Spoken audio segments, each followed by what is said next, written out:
Protecting the digital you is a talk that I've been giving for a number of years. Although it stays the same in title, the content changes as technology changes as well. The digital you is a talk aimed at a broader audience. I give this talk to many businesses. I give this talk in conferences where people who may not have a good, strong grasp of how their online persona may be attacked or how attacks may come against their systems. It's kind of aimed at a broader audience. It's not going to dive into super technical details like some of my other YouTube videos do when it comes to technology. It's more of a broad overview to make sure people understand the threats against them or threats that are out there in terms of technology and the fingerprints and footprints that we leave online and ways to mitigate some of those risks. So it comes out from that perspective. So if you're deeply technical, some of this may be very obvious to you. If you only are just a user online of more basic understanding of how the technology behind the scenes works, this may be very helpful to you to get a better understanding of what you're doing online and how that may affect you. So like I said, this is a broader talk, more so than a specific talk about technology, but I will leave links to my slide deck here, and my slide deck also has links within it to sources for statistics I go over and things that are producers. Also, you'll see them in the bottom corner for the ones I know where the slides came from. All right, so let's get started. And for anyone asking if they may use any of the slides out of this, as I stated, many of them are not mine. Statistics were pulled from other locations. I have no problems with anyone who would like to copy any of the slides or use this for their own version of a presentation. I do ask that you change the title because Protecting Digital You has been the title I've been using for a long time. Thank you. Protecting Digital You, this is the October 2019 edition. First, I'd like to start off with who am I? So my first computer was the one you see here, a Tandy color computer. This is what opened the world of technology to me. And I bring this up because it gives me a different perspective than maybe someone who didn't start with a computer like this. Back then, many people were intimidated by the little blinking cursor on this screen. That meant nothing to them. That meant you had to start putting commands into the keyboard to make it do anything. That was exciting for me due to the fact that I knew computers were something that would do what I asked them to do. This was a kind of interesting way that I could make something happen by typing it in. And from there on, I realized that these are computers that are controlled and software written by people like me and you. And you think of it from a very functional standpoint. I may refer back to this because it changed my perspective from the very beginning versus people who have more ubiquitously grown up with technology think of it as this, kind of smarter systems than they are. I always think about the fundamentals of they're not that smart. They're not doing anything that people didn't tell them to do or program them or create parameters for. That's a picture of me at the Star Trek exhibit. I wear the badge of people who say, are you a nerd or a geek, whatever. I don't look at those as bad terms. Yes, I have love sci-fi. I fit all the probably normal tropes of a nerd or a geek of, big time sci-fi, lots of time spent in front of a computer. It's something I've always enjoyed. I love starting out here. What happens in an internet minute? And this has been updated a number of years as well. They have one pretty soon. They'll have one for 2020. And it's a scale and scope thing that people have a hard time thinking about when you talk about just how big the internet is in terms of transactions happening and things happening and traffic happening. The scalability of it is absolutely immense. And when you talk about things like YouTube, 4.5 million videos viewed in 60 seconds, 1 million people logging into Facebook, 18 million texts every 60 seconds being sent, it is wild. The Netflix hours and things like that. And these actually keep shifting. This is, if you went over the years and if you look up at Laura Lewis and at Officially Chad, who maintain this and keep it updated, they have going back a number of years. So you can see a lot of different information related to this, how it's changed, which is just, like I said, it becomes very fascinating to think about. Where does it all happen? People say it's in the cloud. And of course, I hear that term all the time. And from a marketing standpoint, I get it. And from a general user standpoint, it makes sense to say the cloud. But for those of you wondering, this is what Google's cloud looks like. These are a couple of pictures of Google's data center. And yes, the cloud is just someone else's computer or computers or several thousand computers. And these places are fascinating to me. If you've ever been in them, they may look kind of novel and futuristic. One thing you may not know is a lot of them are kind of loud, and you kind of have a hard time hearing them because they're noisy with all the fans running and all the cooling in there. They're also not occupied by many people, which I make that as an interesting side note for people that have ever wondered what some of these large data centers look like. The thing that fascinates me when you look at them from a Google overhead view is just how few parking spots there are due to the lack of number of people it takes to operate a data center. They're pretty much operated via software, via few people managing many computers. All right, so who is the digital you? Digital identity. An individual's most basic identifying traits, your name or IP address. And you've probably seen this in a lot of movies where they say, we're tracking them by their IP address. An IP address is simply an address given to you based on where you're connecting from. And I say given to you, but it also means, like, for example, if you're using Comcast for your internet, Comcast assigns an IP address to your household or to your business. And that does give them an idea of what the location is where the data may be flowing from. But of course, for example, at your home, there's usually many people there. Therefore, that IP address represents all the people there. So it's a general idea, but not super specific down to you. Digital persona. The content and social behavior shared with your personal networks, your status, reactions, and updates. Now, this is getting into the social media that you use. And some people say, well, I don't really use much social media. There's still anything you do to engage or interact online. Even other people who may tag you in something may create footprints for you, or there's things like Facebook that creates what they refer to as shadow profiles, where they start building the emptiness that you have left by not being online. They create the shadow profile to try to figure out still how to derive information about who you are. Digital footprints. A digital imprint is passively left behind from online or physical activity, cookies, and location data. Websites, as we changed this with GDPR. Now we all have these little things and notices that say, hey, this site's using cookies. And some people maybe are aware of this. Cookies are not necessarily a bad thing, but they are the little footprints and trails, breadcrumbs, if you will, left of where you've been and what ads you may want to see next, or at least what ads they want to see next. Derived data. The results of combining and analyzing the end user data, consumer profiles. Derived data becomes the accumulation of all of this. If we start with, all right, we have these cookies about this person. They looked at this website. They come from this IP address. They start building more of a profile to target with you. And a lot of this has the simple purpose of selling ads. They want to have very targeted and focused ads.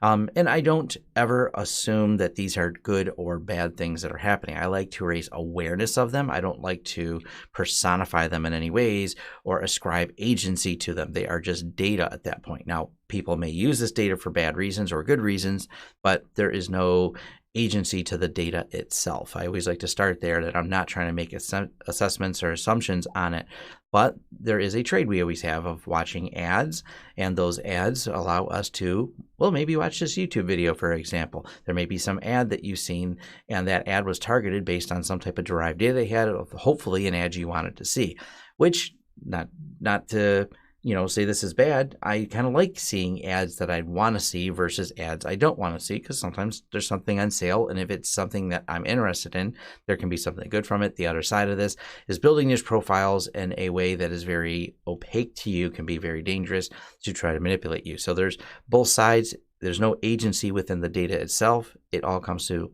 what people want to do with that data for usage. Threats to the digital you. This is where things get interesting.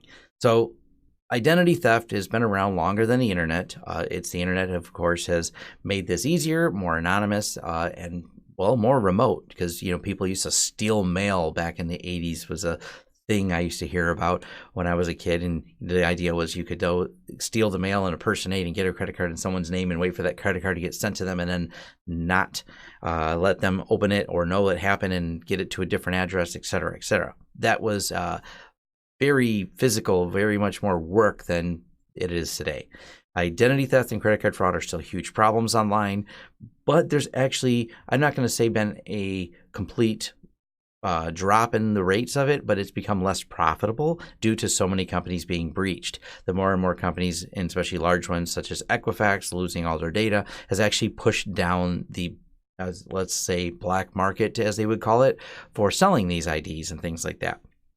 Now, a lot of these top two options are started how they found credit card fraud or how they're stealing data from you. It can be a virus, worm, spyware, malware, and it goes both ways. Sometimes they infect a website that maybe you purchase things online and they hack that website.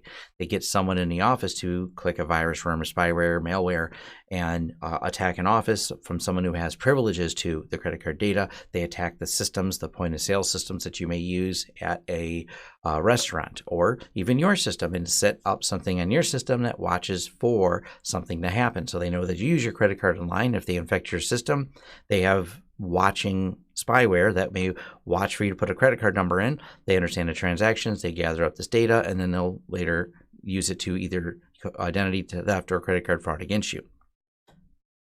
Ransomware, and I left this sliding because this is the older numbers. So according to the Federal Bureau of Investigations, 209 million in ransomware payments were made in the U.S. just the first quarter of 2016. That's true. There was a lot made. And this is what we can track. This is what we know. And this is from Titan HQ. And we've seen a pretty big increase. And of course, this was in 2016. 3 years later, here in October of 2019, it's insane.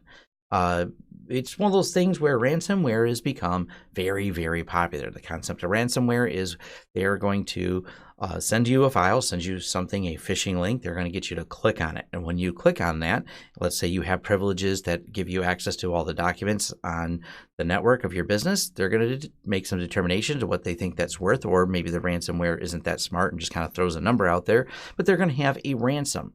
Now, the targeted ransomware attacks we're seeing now are seeing when they attack a city, which was the latest right here in 2019, they're asking upwards in the millions of dollars because they realize the cost of shutting down the city is expensive. Therefore, they'll have the ransomware, and if the bad actors were able to shut down the backups or delete any of the backups they had, they almost have no choice if they'd like to have all their data back to pay the ransom. Now, we're tracking these through Bitcoin. Therefore, we know some of the ransomware amounts paid, but it's only the ones we know. A lot of times ransomware, especially with private businesses that doesn't have public city hall meetings and public city council meetings, we never know how much businesses pay. We may know some business went quiet for a while. We may know they have some incident, as they may call it, but we don't always know how much is paid out or if it was paid in small batches. But what they were able to track here based on this blog post was $40,000 daily paid out on a handful of these states. It's getting pretty ridiculous. We know this is an industry that, because there's money in it and because a lot of these companies have cybersecurity insurance, it's going to be happening more and more. I know a lot of people say, what about backups? What about backups? And even companies that have backups sometimes make a business decision. And that business decision comes at the cost of what does it cost to restore a solid backup system. What I mean by that is, if you have 100,000 files and it would take X number of hours or downtime, maybe it would take 3 days, for example, to restore everything from the backups you have, versus if I pay the ransom now and the ransomware person, the bad actor, has decided to only charge $5,000, and you're going, well, it's going to cost me 3 days of downtime. My losses as a business will exceed $5,000, and it may cost me more money if we have outside AT.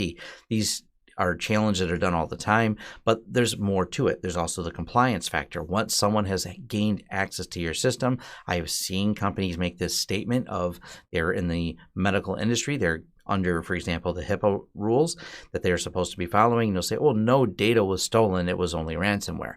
Honestly, the thing you have to think about, if someone was able to encrypt the files, even though it may not be them doing it, they're doing a software tool, that means they had access on the inside of the network. Therefore, you have been breached and reporting must be done if you want to be in compliance with the law. I just like to throw that out there for people that try to say, well, they only encrypted, they didn't actually steal data. And it may be true. They are not necessarily egressing data off of the system and removing it from your network, because back to slide where I had everyone talking about being breached, it's just not as valuable as it used to be to sell that data. So they're frequently just encrypting it, because this is where the real money is holding your data hostage until you pay it. 96% payment success rate. That's an interesting number. This is the when you pay, do they actually give you the files back? 96% of the times, according to the surveys, which is pretty impressive. The ransomware people treat you like a customer, and they really want to have good customer service because they want their money. So they'll usually give you a few samples of things that you can decrypt with a password, but not all of it. They'll go, hey, here's some samples of documents so we can prove that we are able to reverse this. And it's very, very good encryption that many of the modern ransomware systems use. In the earlier amateur days, there were keys leaked online, and there's still companies, or I refer to them as companies, I shouldn't, but they are. They're still bad actors that work in groups, like I guess you can think of it as a business, that maybe don't use the best encryption. So sometimes you're lucky, and some of these can be reversed, but it's a crapshoot. If they're using some of the better, well-written ransomware, it's not easy or maybe even possible to reverse the encryption. You're either forced to restore from backups or pay it. And hopefully it was one of the more reputable ransomware people. I guess they have reputations that actually will decrypt it for you. It's scary. I would always recommend not paying. But then again, like I said, it can be a business decision where losses don't matter more than the paying bad people. 93% versus 7% loss. This is the amount of data you get back. Once again, high recovery rates of data, but you're talking about systems running amok in on your systems. They may encrypt something in a way that can't be decrypted because of the software you're using or however it was set up. So there are mistakes made. I mean, these are systems that try to work fast when they get in there. They don't slowly, methodically, carefully encrypt and do testing. They do their testing in their lab. They deploy it to you when you click on a link, or whoever clicks on a link in your office, or however they got the ransomware in there, however the compromise happened. And this is just a fact of it, that about 7% of the data just end up being lost. Sometimes they encrypt things. There was some long threads I've read where people said they went through this, and the ransomware people actually apologized that, sorry, we couldn't decrypt those couple last files, which I thought was weird. They apologized for it, but they do treat you like a customer, and they're hoping to actually get your business again. Think about that for a second. Now, why is it so popular, and why is it becoming such a thing? Well, a couple smart people, smart but still bad actors with very bad intentions, said, let's do this at scale. There are a large group of people that may want to make money and profit from this, but they do not have the technical skills to actually write the software. Writing software is a little more complicated than actually deploying it. Getting you to click on a link might be easier. Finding a compromised credentials that an individual has, but they may not have the skills to deploy ransomware. That's where ransomware as a service. This is like so many other services that models that are seen online, software as a service, etc., where you can resell a product. And there's a group of ransomware developers, and there's forums for this, unfortunately. And yes, I know someone's saying, why don't they shut them down and find them? That is a whole different topic, and they're much more difficult to find than you may think. They also frequently live in non-extradition areas, especially over in the Soviet area. That's where many of them reside. Therefore, they're very difficult to get to. And a lot of these have focused on attacking Americans. So their own country doesn't have much of an interest because it brings income into their own country. So there's not a big interest in stopping this flow of income that comes from ransomware.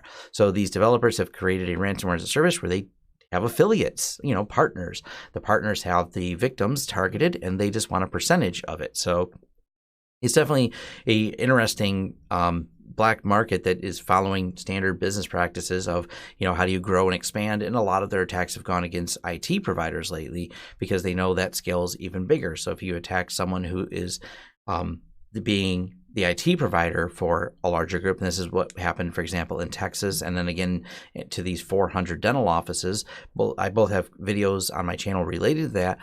What happened was they attacked the IT provider, and that allowed them to scale up. So attacking one IT provider landed them 22 cities in Texas. Attacking one IT provider for dental offices landed them 400 dental offices.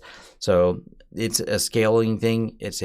Someone had the opportunity to do it, and these people have now made tools to facilitate this ransom and create these payments faster so they can get to their victims faster and they can scale up. This is probably one of the largest threats we've seen in 2019, with no slowing down here in 2020 coming up.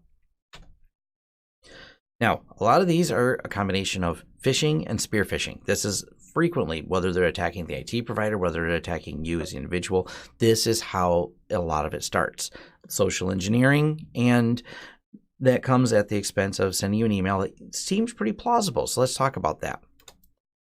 This is a general phishing, link that you might see. So someone has used your password to sign in your Google account, and you'll see these type of notices, change your password. And if you look down here at the bottom, you'll notice that the right here, myaccount.google.com.securitypage.tk, not really the right place. If you get a notice in your email, whether you're using Google or any other email provider, go to, for example, in the case of Google, google.com. Don't click the link in the email ever. You can change your password in google.com at the top in the corner, and that will go through the password change through the proper Google method. And unless you, for some reason, you yourself prompted to get a password, you emailed a company, or you went through the password change reset yourself and you got an expected email from them, so anytime it carefully, you can think about clicking on one of those links. You have to make sure, be very careful where you're clicking on these. These are broadly sent out, and this is frequently how a lot of these passwords get used and changed, and they get into your account. Here's one in Microsoft Outlook, and once again, we're going to see the same thing. It says Microsoft.outlook.com, MS Outlook 94, the actual name, but of course, not everyone stops to look at the actual email address in there. Service.outlook.com. Wait a minute, out1ook.com. Real easy now to expand this in the normal little 10-point font that it is at the top of your screen. You may not notice this, and of course, lookalike domains are a popular way for social engineers to get you to click on a link here.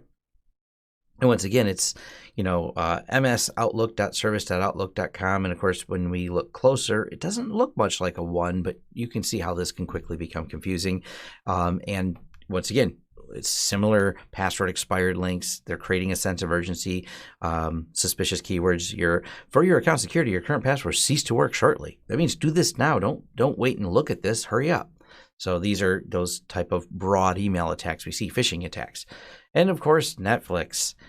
Your Netflix, please update your payment details. You don't want to stop whatever show you're watching. This comes in, you're like, well, I want to keep my Netflix going. Let's update my account and log in. And these are all broad phishing attacks. Spear phishing. Spear phishing is the much more specific targeted attack. It starts with some social engineering.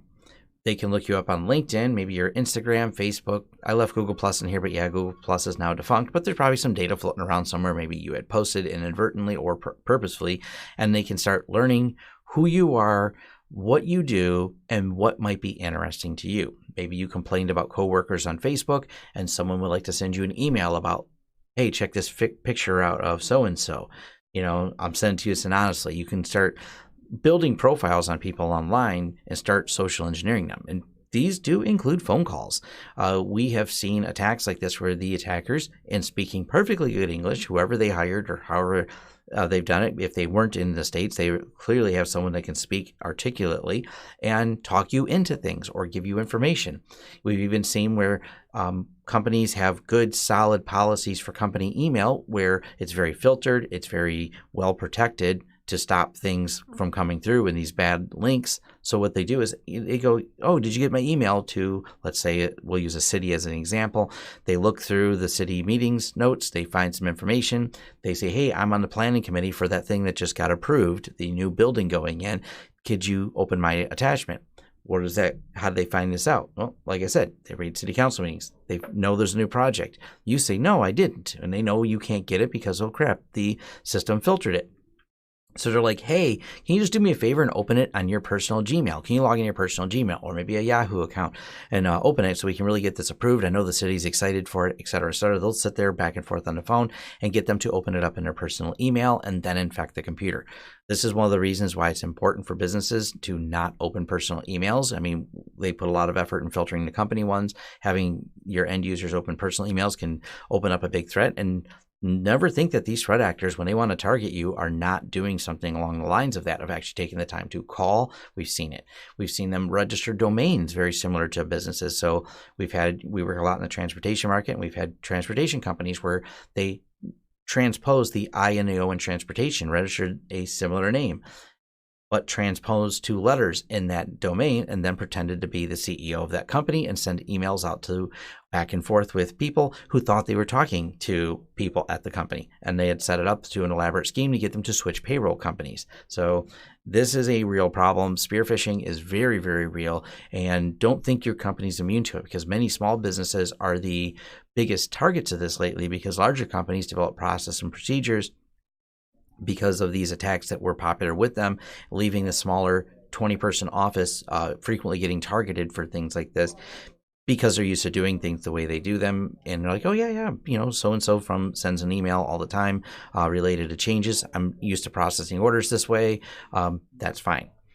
And once again, this is something you really have to be thinking about as a small business. Passwords. Now, back to especially the broader phishing campaigns. One of the things, why would they even try to hack your Netflix account? You're probably thinking that's low risk. It's just Netflix, right? And with Netflix, whatever, they'd know my watch history and then they might be able to watch it for free, and that'd be annoying, and I could just change my password. The problem we run into more than anything else with these is people reuse their passwords constantly. This is a major problem, and the only solution really comes down to password management and a password manager. Now, there are several out there. You can use the one of your choosing. There's Bitwarden, there's 1Password, I think Passportal. There's a lot of companies out there. LastPass has been doing it for a very long time. I've been using their product for a while. They get poked at a lot, and it's one of those things. One of the biggest password managers out there, having a very, very large customer base. And even though they've been purchased by another company several years ago, I've been impressed with the fact that they've maintained the vigilance they have towards making sure any flaws that are fixed or any flaws that come up get fixed, and that it remains a really solid product. But use the one of your choice. Password managers are really good, and they're so inexpensive. You can use the free version, works really well, and upgrade to premiums like $3 a month. I mean, it's such a small amount of money to pay. And if you're a business and you want to share a lot more passwords or manage it from a client, they have business plans as well. So starting out at free, you can try it for free, or their free version just has a few sharing options missing from it. So from a personal use or single user, awesome for free. Definitely worth signing up. Now, what does it look like? This is what it actually looks like here. So we have this whole list of passwords here that I have, and we'll go down to how many I actually have. 759 unique accounts. I started looking in there, and I think I might have a couple more. This screenshot is a little bit older, but there's a lot of places I log into because I have a lot of accounts different places. And using the same password all these places would mean if any one of them got compromised, and I see Netflix right in the center right there, Netflix were to get compromised, and I use the same password everywhere else, obviously this creates a big problem because almost universally everyone's email address becomes their username. This is how most sites are logging in. Therefore, that combination is going to work in a lot of other places if you didn't use unique passwords. This is how LastPass generates passwords and how it manages it. LastPass generates a unique password for every site and then manage it. So as the namesake is LastPass, this is the last password you need to know. And this is the same principle working with many of the other password managers. You create one really complex passphrase. I would say passphrase over password, like Tom likes going to Hawaii or something like that. And now you've created something longer, maybe put some numbers in there and a couple exclamation points, something that you can remember. And once you unlock that password, it then unlocks all these complicated, unique passwords that are much harder to remember. This OHJIAUWQCRU56K, or hit the generate again. It generates a completely different random set of passwords. Now, if anyone were to compromise a site that used one of these passwords, they would have one high entropy, very unique password, which is awesome. That wouldn't be used anywhere else, which is also amazing. Because frequently breaches that we've had to clean up come from password reuse. What does it look like functionally? Well, functionally, when you go into the vault, this is showing my Google account here, my username, of course, my email address, and then my password. And I can show the password, but I'm not going to here. And it shows a password history of when I changed my password and things like that. So you can go here and see those things. So you can go through, see the history of password changes. I could view old passwords if that was ever necessary. But I don't actually know what these passwords are. They're also going to be very long and unique because I don't need to remember them because LastPass takes care of that for me. You can share passwords. This is a great tool from a friend standpoint, or from even my family standpoint. When I want to share a Netflix account, I don't have to try to get that complicated password written down somewhere, and then they get the capitalization wrong and it's 12 characters. So that's a problem of trying to tell my son that. So I can then share my Netflix account by having him sign up for LastPass, and then I can just share, and it lets me know who accepted the share. And what happens if I change my Netflix password? It can change the shared password as well without having to bug them about it. This is also great for businesses. If you use a password management system like this, you can know all the passwords you shared with an employee. So one, if you sign up a new employee, you can share passwords easily to them for sites that you have common passwords that you need to log into for accounts that you may share. You can also unwind an employee. What does that employee have access to? What websites did I share? We may know local things we set up for employees, but maybe there was some shared website where they ordered paper, where they did some type of simple task that didn't have its own username and password, or was a shared company account. You can easily see what was shared with them. You can unshare it with them, then change the password, and you have a good documentation for that. And it's what it looks like when you're showing it, like in the teams that you can group together. So you can even hide the password, whether or not you want them to see it, whether or not it's they can change it, et cetera, et cetera. So it's got some granular options for that, for when you share passwords with people. You can use it for form filling. So here's my Office 2017. Here's Personal Office. Actually, I've updated these because new credit cards, because my credit card's been stolen probably 4 times since this. When you have that many websites you're using online, companies always notice that there was a credit card breach. And then, of course, I think it was Home Depot had a breach. And then, of course, I used my credit card at Wendy's, and Wendy's had a breach. So there's so many places. So keeping the credit card numbers memorized is hard. Letting this fill in sites until they get compromised. Yes, you can put all your credit card information and personal information in there. And it's nice because it'll do all the form fills for you, and even bank account and things like that. So you keep a lot in here.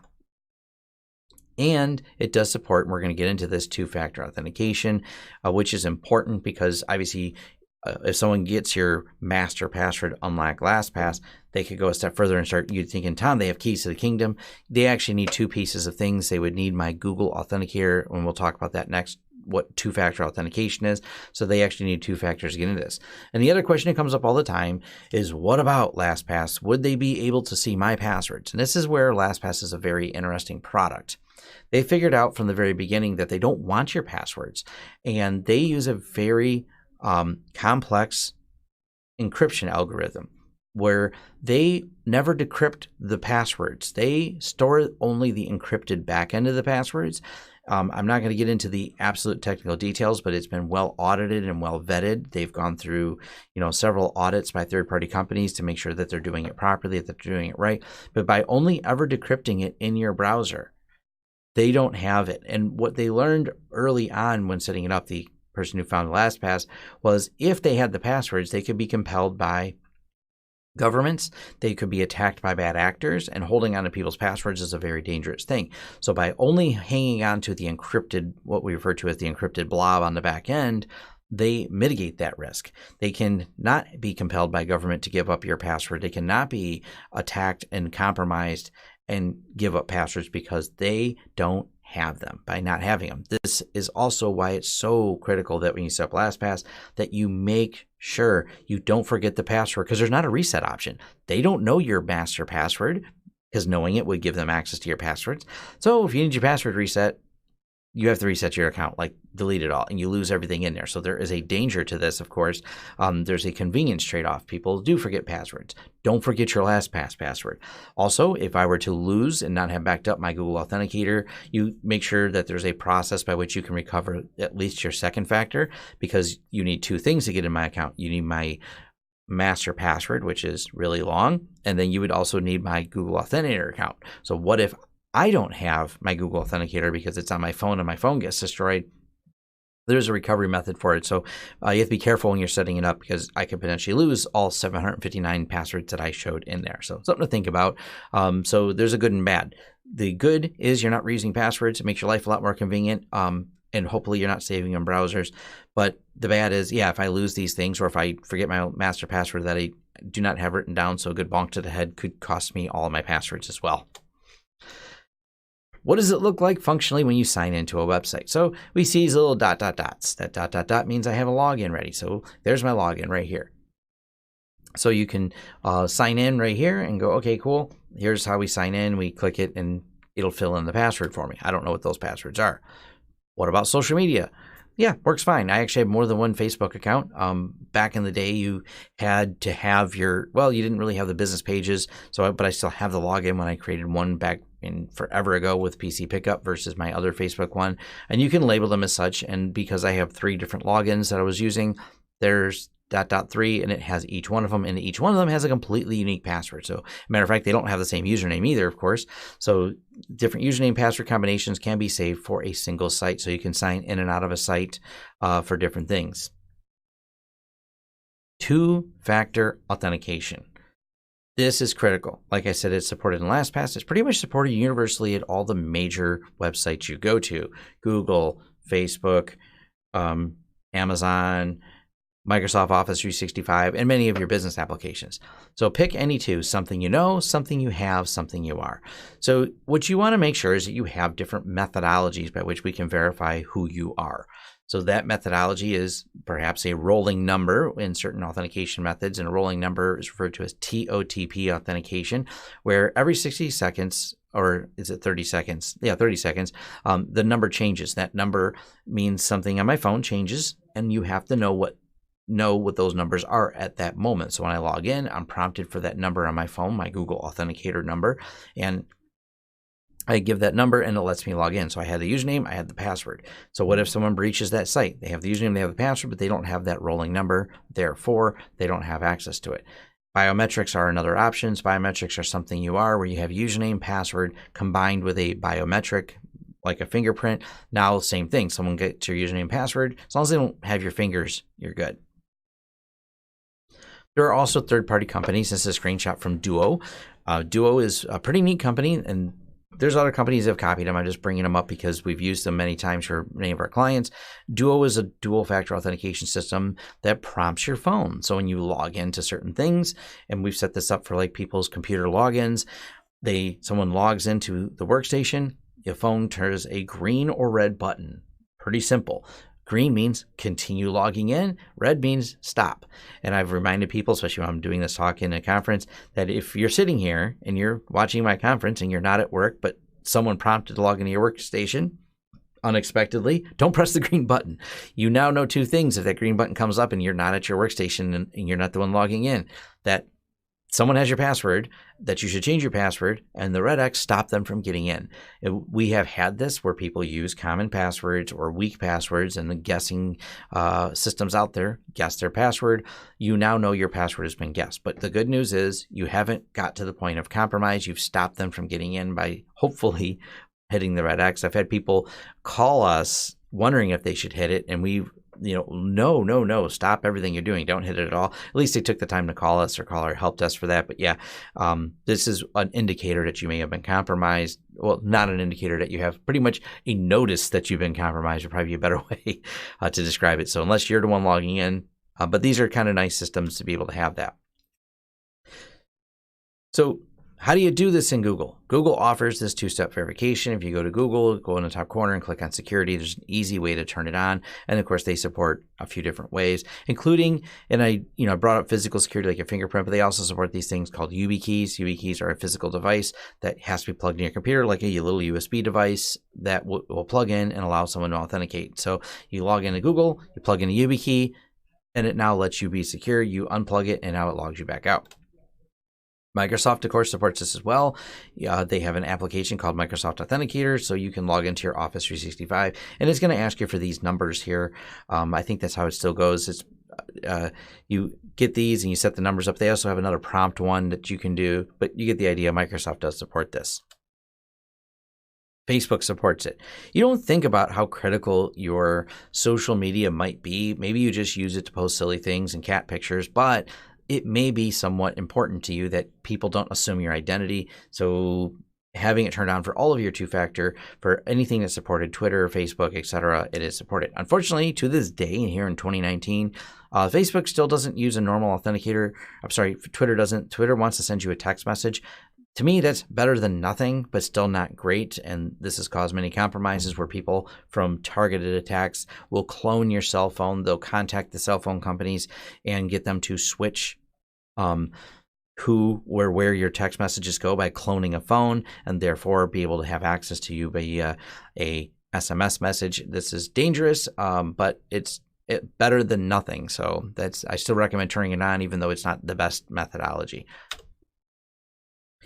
Let's talk about how the digital you deals with social media. And This is something really crazy to think about. So 1.59 billion people on average log into Facebook daily and are considered daily active users, the Facebook DAU stat as of June of 2019. This represents an 8% increase year over year. And Facebook employs just under 40,000 people as of June of 2019. I'll say 40,000 now. I think it was like 39,800 something on the stat that came from Sephora.com. But yeah, I'm sure they employ over 40,000 right now. It's amazing to think that 40,000 people that are generally pretty young are in some way influential to 1.59 billion people. This is a stat that it's one of those scalability of the internet, especially when you think about the U.S. population only being, and not 100% of the U.S. population is on Facebook, but only being, somewhere a little over 300 million, 320, I believe, at the last census. So there is an incredible number of people. This is kind of like a real-time experiment to humanity. Facebook did connect humanity. It was one of their goals. They wanted to put a bunch of people online and have them easy interact with each other. We don't know what this means. We're all learning it in real time as part of this game. We don't have two planets with two similar populations where we A/B tested this. So we go, here's what happens when you don't connect people. Here's what happens when you do. We have connected people. Now what? And that's kind of what we're seeing. It's a very fascinating statistic that people think about. This tweet, old from the satire account GS Elevator. If you really want to get to know someone on a first date, just ask them about their first pet, favorite teacher, and then read all their emails. This is the problem with a lot of social media. Back to that comment I had about two-factor authentication. Forever ago, back in the earlier days of when I remember signing up for when I bought my first house, long before the days of where we were doing everything online, they wanted different factors of authentication. They wanted to know some personal thing about me. What was your favorite teacher? These were things that the power company asked me so that way they could verify who I was. You would call them and you would set up these second factors. Well, in the transition to social media and Facebook, people started just posting everything on there. 68% of people with public social media profiles shared their birthday information. 63% shared their high school name, shared their phone number, 18%. 12% shared their pet's name. And this was popularized when people and even celebrities have been hacked because we know a lot about them. And these were the same questions that are asked of things like their power bill or their social media, their emails, their password reset to your email. When you set it up, especially the early days of, I'll use Yahoo Mail, which was really popular a while ago, and this led to politicians and celebrities getting many of their accounts attacked because that information is publicly available. But this also leads to individuals being attacked for those same reasons. This information was easily available to them. You were able to do some open source intelligence and look on someone's Facebook profile and have the questions I need answered very quickly to their entire, get into their entire email system or wherever we wanted to go as a bad actor. The other thing to think about with social media, job hunting. This was over from Career Builder, and this is an excellent post. I really like this. The only slide I have that has a lot of words on it because there's a lot to read here, but it's very interesting. So job hunting, 54% of companies did not hire a candidate for one or more of these reasons. And this isn't that persona you're projecting online. This is where I'll reference back to me thinking about computers from that early TRS, old Tandy computer. I am always thinking about the narrative and that these systems, if I put it online and making it public, I'm controlling the narrative and how people perceive me. Someone who's been online for a long time since the earliest days of dial-up, I'm always thinking about the narrative and shape I create of the, my aspects, my digital footprint I leave online and what you think about me based on what I post online. So anything linked to me publicly online, I think about all of these things, and I always have. A lot of people do not. They just think of it as any other social outlet. So the conversation we have between two friends that we may think is private may not be so private and can be easily exposed based on this. So these are some of the reasons people didn't get hired. Candidate posted provocative or inappropriate photographs or videos or information. Think about what you're sharing online when you do that. Maybe that selfie at the bar wasn't a great idea while you were doing something maybe that was unflattering. Candidate posted information about them drinking or using drugs. Job hunters think about this. Do they want to hire someone who's, broadcasting out there, hashtag 420 wasted and jumping up and down about it? It's your persona. Whether or not you do those things and whether or not you do those things and brag about them can be perceptive changing to people. Candidate had discriminatory comments related to race, gender, religion. People love ranting online and sharing their opinions online. it's been a reason people don't get hired. They go, is this person a good fit for our office? Wow, they really hate other people of different races and genders and ramble on about it, or they have strong opinions that they want to voice about religion. You're putting a persona out there and you're posting it out there. That may not be a fit for the place you're working, that you're planning, well, not getting hired at, it sounds like. Candidate badmouth their previous company and fellow employees. Yes, it's public, and many times this is something, an oversight. People want to rant about work. Think about that. This information, whether or not you've had it private, we all have vented about work. Many people, though, in the social media age, vent about it online. It can affect your career. Maybe you forgot you friended coworkers who then screenshot it and share it. This can create a real problem. You shouldn't be doing it. Think more consciously about it, and especially when you're building an online persona. Candidate lied about qualifications. Yeah, that happens. It happens in my industry a lot, and probably a lot of others. So you have to really be careful of this about lying online. And putting a bunch of information out there. Once again, if you post about things and you were called out on the floor that it wasn't your resume or that just wasn't true, the social media is part of what they scan when you're doing a job here in 2019. And of course, it's only going to be more important in the future. Candidate had poor communication skills. Yes, this is how you write online, and people are going to develop a perception on there of how you communicate with people, or if they just see you out there being obnoxious, this is going to play into it. And it was linked to criminal behavior. Don't brag about criminal behavior. Don't do criminal behavior to begin with, but then bragging about it online. Although it is amusing to see criminals who do this and people who make those poor choices and brag about bad things they do, obviously it's going to affect your career a lot. Candidates share confidential information from previous employers. This is especially true in the medical industry, where I've seen people post things, and they really shouldn't, about patients they were dealing with and ranting, especially if they get anything specific. You're talking about that, and it's not hard for coworkers or people to infer, especially if they know your work, what you're meaning, even if you didn't specifically name names. So you may have not violated a specific law, but you now have in general done things like that. And it's obviously something to be concerned about. And I'm actually happy many hospitals, I've noticed, have now added in the elevators, please do not discuss patient information in public places. I've seen that notice in the elevators, and that's important. I mean, you don't, as a medical practitioner, you are going to discuss things with your colleagues of clients you work on. But if I'm standing in an elevator too, I've now become privy to a conversation that maybe I shouldn't. But of course, this can extend further in forums where people discuss this online. And if those public forums are in social media, this may not go well if you violate laws. Especially, you could be in legal trouble, not just trouble for getting hired. Candidate lied about absence. That's frequent. They call off work, go somewhere else, check in on Facebook. Yeah, that's not gonna go well. And the candidate posts too frequently. Some people need to chill out on social media. People look at it, they go, it seems like during your other job, you post like 12 times a day during normal business hours when you should be working. So that candidates that do that will be looked at and go, well, you seem to have plenty of time at your old job to post. Maybe you'll be posting here. So this creates some problems. Facebook, you're in charge. Manage your privacy. Stay safe and secure. Advertising. Working together. Now, Facebook is, you agree to terms and conditions. I don't believe anything they say about that. And I bring this up because some people will nod their heads during that part where I talk about candidates and go, but I set the privacy button. I set the privacy thing. Yeah, if they find a way to monetize it, it's not ascribing agency to the data, but to this guy who is looking for always, new and interesting ways to monetize things and sell data that, ways to make money. That's the business model. Facebook, you don't pay for, therefore someone pays for it with ads, and ways to monetize the data has made Mark Zuckerberg very wealthy. But also sometimes things unscrupulous happen. Part of the challenge with Facebook is you have not making excuses for them, but you have a large group of people able to influence a large piece of society with algorithms, and they're all very young. This is not some gray-haired guy here.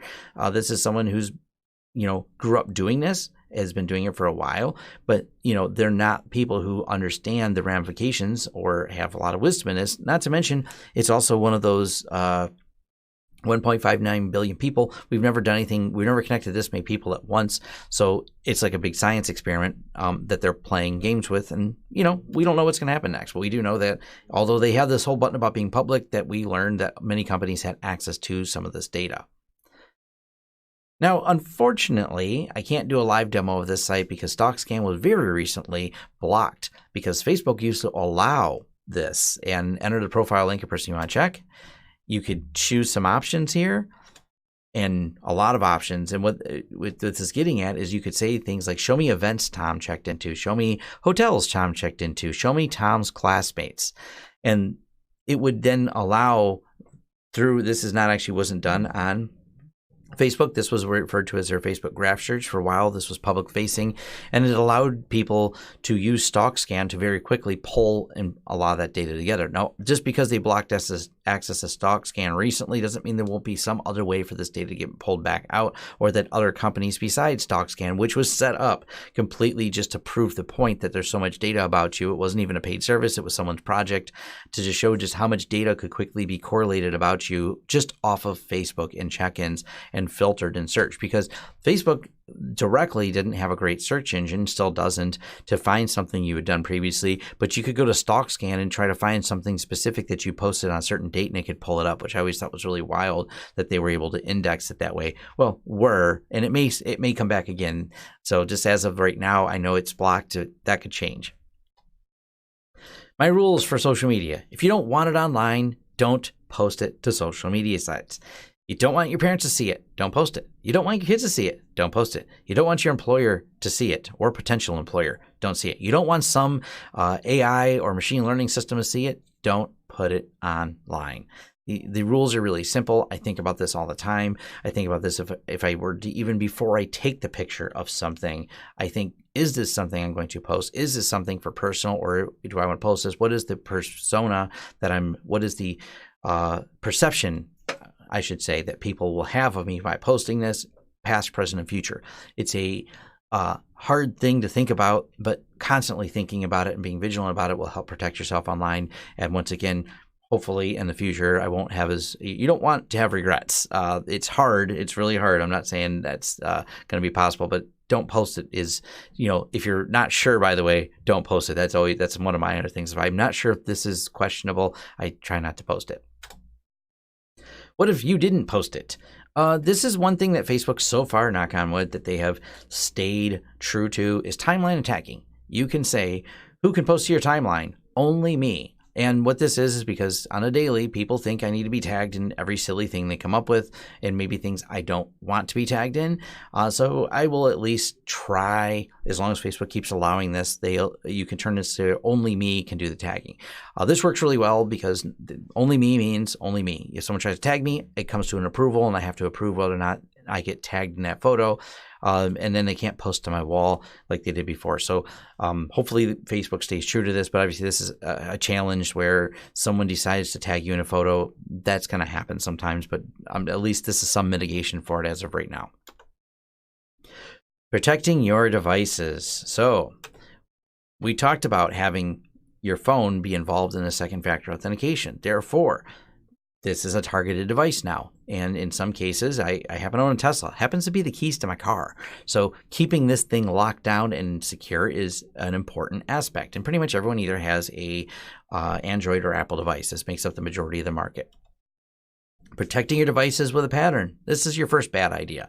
We know it's convenient. Now, granted, what's on your phone? Think about that first. So some people say, well, there's nothing on my phone. It still might be pretty important to you to keep it locked down, but people use simple lock patterns all the time. I recommend a 6-digit or more PIN number versus the patterns on here. That's one of those things to think about, that if you have security on this device, a lot of times you can just tilt the phone, look at the fingerprint smudges, and make some assumptions about what it was, especially when someone just goes like this. It's just a matter of figuring out what button they started at, a few tries and you're in.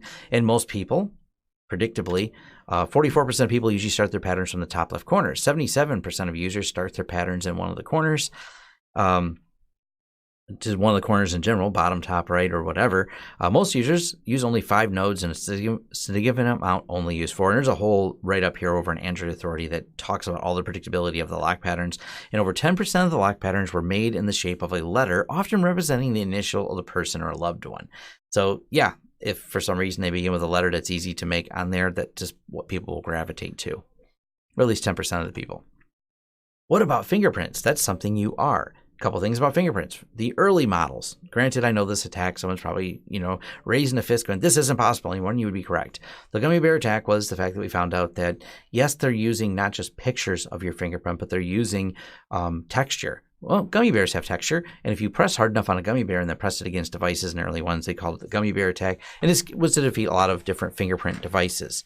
And fingerprints are an okay method of authentication, except for the fact that you could easily be compelled. There's been case rulings where, because fingerprints are something you are, not something you know, where the government or even a stop can ask you to put your fingers on the phone because it's something you are to unlock your phone. So just think about that from a threat model. And of course, those scary movies where the bad guy removes people's fingers to make the phones unlockable. Yeah, kind of scary, but that's definitely thoughts about using fingerprints on there. And for people saying, but aren't they more advanced and it would be very difficult? They check things. Absolutely. This is the new Galaxy S10. And this person was able to fool the S10. Granted, this was more advanced. They took a picture, though, of a fingerprint picture, by the way, printed the fingerprint using a special type of 3D printer. And yeah, it's kind of interesting the process they went through. So these attacks only get better. And once again, biometrics is something you are. So once you've decided to use biometrics, you can always figure out a way to eventually emulate that, because you can't change, not easily, I should say, you can't change your fingerprints. I had a teacher that burned his fingers, so ended up with new fingerprints technically. A science teacher. It was a cool story. What about facial recognition? This is pretty cool that they're getting better, because once again, they're not just using a picture, they're using the depth to try to create an image of your face, and these keep getting higher and higher resolution. But back to it's just another form of biometrics and something you are. And there have been, granted, these are a little bit trickier to do, where people found out by creating these masks and manipulating the masks in certain ways, they were able to create Face ID and twin mask attacks of there. So if someone were to maybe try to get you to unlock the phone or whatever with it, and you tried to fight it, they could find a photo of you and create a depth perception. So there's ways at it. Back again, it's a biometric system. Now, one of the things that comes to us frequently at our store is, I lost all the photos on my phone because the phone got smashed. I dropped it in the water or whatever. And our phones take amazing photos. They have really, over the years, I've come to, someone who has a background in loving digital photography. It's amazing the photos we can take with our phones now. It is really, so to speak, decimated the standalone camera market, because the best camera you have is the one closest to you at the hand. And well, our phone's in our pocket all the time. So when opportunity strikes, we take a picture of it. How do we back it up? Now, Google Photos is an amazing way to back this up. But I will, for those of you that are upset that I even bring this up, of Google slurping up my data. Once again, this free, when we see the word free, you're probably the product. We know that. So yes, Google gets to have some data, which I know. So any photos taken with my phone are ones, before I even take the photo, I'm not even getting to posting online, are ones I don't mind that Google has. I want you to think about that, because I've had people come to me that say, hey, you recommend Google Photos, and personal photos I have are now uploaded to Google, and I get what they're saying, but yes, that's a concern. So if you're going to take intimate or personal photos that you would never want online, then don't put them in Google Photos. Google Photos is an amazing free backup service that will allow you to quickly index all your photos, automatically back them up from your phone as you take them. You can set this based on your data plan to say only backup over Wi-Fi, and it gives you an amazing array of storage and indexing for photos. And I mean, really amazing. Find your photos faster, dog, wedding, and sunset. You put these in and it finds those things, and I'll give you examples here. When I put in sunrise, it immediately finds a bunch of photos I took of sunrises. So I was really impressed, including video, by the way. It indexes video now as well. So any videos I take on my phone, things like that. But this comes back to that being conscious of what I do on my phone. I'm always thinking about what pictures I take with my phone, because I know Google's getting access to that data. It's one of those awareness things, not ascribing agency to Google's, what they're going to do with it. And for the most part, if you're taking some random photos, I don't mind. I took a trip to New York. And if I type in Marcus Lawrence, my son, New York, here we go. There is Marcus eating pizza. There's actually more if you scroll down. Lots of my son, New York, to him was a place with a lot of pizzas, his favorite food. So it's kind of neat that you can type in somewhere. I can even type in pizza, and more pictures of my son come up all over the place. Any ones I took. Once again, these are personal photos I have. I do have them backed up locally on my computer, the ones I want, but it is convenient the fact that Google will back them up on there. Like I said, awareness is important, and this is both compatible with Android and iPhone, by the way. So great way to back up your photos. It's better to have them in Google, in my opinion, than lose them altogether, because a lot of people just take a lot of photos, kids, whatever's are at the park, a birthday party, and then they drop their phone, and then they have now lost a lot of photos that they may find dear. So the trade-off of sharing them with Google in getting that free access to them versus not having them backed up at all, I'll let you weigh that option. Oh, your computer sometimes runs into a problem that couldn't handle, now needs to restart, and you can search this error, and it's something very serious, and a restart in seconds, right? Yes. Computers do crash. They are like any electronic device. There's a lot of complexity to them. Therefore, the computers can crash as well. And it sometimes just gets in a loop and can't even get any further. You just keep in a reboot loop, and then people call us going, I really have a lot of important stuff on here. My computer can't even. There's a couple places you can store your data. Now, this is more of a personal perspective than a business. For business, we recommend a more thorough enterprise backup plan, but we'll talk about things you can do personally here, and these are things you can do for free. Microsoft OneDrive offers storage of a lot of files. At the time of this, you get quite a bit of data for free stored on Microsoft. So a lot of those documents you have, and recipes that you have on your computer, you can upload them all to Microsoft Office 365, and they have a free version. Like I said, it's pretty reasonable, and you get quite a few documents in there, which is great. And that's a lot of times all people want. They're if you're just doing it on a personal level, maybe you just have a handful of things you're keeping track of. Like I said, recipe lists and just personal data you create. Microsoft has a way to store it on there. I do recommend keeping a local copy whenever you use any of the free services, because they're by no obligation meant to keep that service free forever. They may start charging you for it, so I recommend a local copy. But if you only have a local copy and your computer crashes, you have no data, where you were soft. So the free one's a good way to start with Microsoft. Google, same thing. Google offers a personal 15 gig of storage. Same exact concept. You can sync your documents on there and have a place to store it. And it goes up from there if you want to buy the paid versions of it. It's pretty reasonably priced if you're looking for somewhere to back it up. iDrive. iDrive's a little bit, they give you 5 gig for free, which I think is kind of cool. They can still have the free option, but iDrive is a company that's been around for a long time. We've recommended to a lot of personal backups for people, and there's been some people who go, hey, I'm not really ready for a solid full business continuity plan. We understand that, but maybe they're a single contractor working out of their house that does some side gigs, so they have some data. iDrive is an easy way to back that up, and it's like $52 a year. So I will admit they do get you $52 for the first year, $70 next year, but you're not talking about breaking the bank here to have your documents backed up. And some people, if it's just a couple files that are critical, maybe a couple spreadsheets you have, the 5 gig free is not bad. And iDrive's, like I said, been around a while. We've recommended to a lot of people, home users that go up just looking for a simple backup plan. We found their software to be fairly easy to use and reasonably intuitive. It's no substitution for if you're a business and you want a full backup plan and a full business continuity plan. That's different. But this is some suggestion for personal use.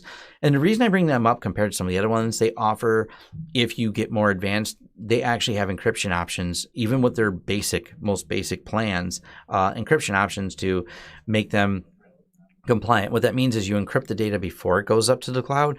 This is what avoids that problem with Google, where you're sharing your data with Google or Microsoft because they technically could have access, but when you back up something and you encrypt it before it leaves your computer, similar to the LastPass method, iDrive would only be storing the encrypted derived data from there, not the actual data. Therefore, they don't have access to it. And by the way, this is unfortunate, but we've had people who've come to us after, you suggested iDrive and I can't restore it because I encrypted everything and I lost the password. That's true. iDrive can't help you if you lose the password. And also, if the computer you're backing up, you save the password in a text file on the desktop, and then that computer goes away, we can't restore that computer because we need the decryption password you saved on desktop. That's a scenario that's happened actually more than once. So if you choose to go this route and because you're concerned about security, awesome. Downside is you're going to have problems. If you don't know that password, don't forget it, don't lose it.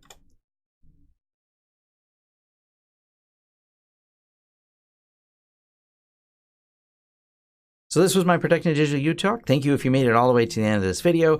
Like I said, link to the slides are below if you want to copy whatever or do a similar talk to help educate people if you work in the tech space and feel you want to do so. I recommend this. Hopefully you learned something. Hopefully you gained some insight and about the digital persona and the digital footprint you leave online. Like I said, there's a link to my slide deck if you wanted to go through any of it or get directly to any of the links where I gathered some of this data. But this is going to be always changing. So I don't know if I'll do a new video each year, but I do know the slide decks will update randomly based on whenever I get booked for a talk that I give at a conference or whatever. So just look at the date on the first slide to know what version you're looking at. All right, and thanks. And thank you for making it to the end of the video. If you like this video, please give it a thumbs up. If you'd like to see more content from the channel, hit the subscribe button and hit the bell icon if you like YouTube to notify you when new videos come out. If you'd like to hire us, head over to lawrencesystems.com, fill out our contact page, and let us know what we can help you with and what projects you'd like us to work together on. If you want to carry on the discussion, head over to forums.lawrencesystems.com where we can carry on the discussion about this video, other videos, or other tech topics in general. Even suggestions for new videos, they're accepted right there on our forums, which are free. Also, if you'd like to help the channel out in other ways, head over to our affiliate page. We have a lot of great tech offers for you. And once again, thanks for watching and see you next time.